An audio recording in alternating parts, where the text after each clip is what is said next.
ফুটবলের মাঠ থেকে মন্ত্রিপরিষদ, সাবেক ক্রীড়াবিদ হিসেবে প্রথম টেকনোক্র্যাট প্রতিমন্ত্রী হবার কীর্তি করেছেন আমিনুল হক। বাংলাদেশের সাফ জয়ী সাবেক অধিনায়ককে ঘিরে তাই প্রত্যাশার পারদটাও অনেক উঁচুতে। মাঠ থেকে রাজনীতির কণ্টকাকীর্ণ পথে আসা আমিনুল ক্রীড়াঙ্গনে ইতিবাচক পরিবর্তন নিয়ে আসবেন বলে আশাবাদী বিসিবির সাবেক পরিচালক রফিকুল ইসলাম বাবু। নিলয় মজুমদারের রিপোর্ট। ক্রীড়াঙ্গন থেকে সংসদ সদস্য, পরবর্তীতে মন্ত্রী, এমন কীর্তি কম নেই। তবে ঠিক এই জায়গাতেই ব্যতিক্রম বাংলাদেশের সাবেক অধিনায়ক আমিনুল হক। সাবেক ক্রীড়াবিদ হিসাবে প্রথমবারের মতো টেকনোক্র্যাট কোটায় প্রতিমন্ত্রী হওয়ার কীর্তি করেছেন তিনি। বাংলাদেশ ক্রিকেটের বর্তমান অচল অবস্থা কাটিয়ে তুলতে আমিনুলের উপরই আস্থা রাখছেন বিসিবির সাবেক পরিচালক রফিকুল ইসলাম বাবু।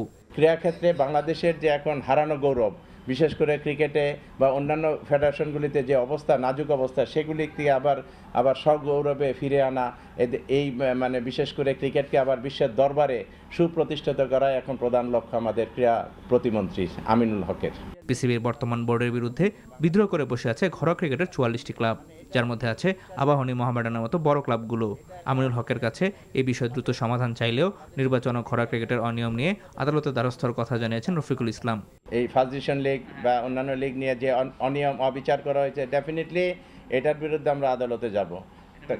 তারা এক এক সময় এক এক সিদ্ধান্ত দিয়েছে, তাদের ভিতরে কোনো চেইন অফ কমান্ড নেই। শুধু ক্রিকেটাঙ্গন নয়, সার্বিকভাবে পুরো ক্রীড়াঙ্গনে ইতিবাচক পরিবর্তন নিয়ে আসবেন আমিনুল বলে প্রত্যাশা এই সংগঠকের। এছাড়াও আমিনুল হককে প্রতিমন্ত্রী হওয়ার জন্য অভিনন্দন জানিয়েছে ফেডারেশনগুলো। Niloy Majumdar, NTV news, Dhaka.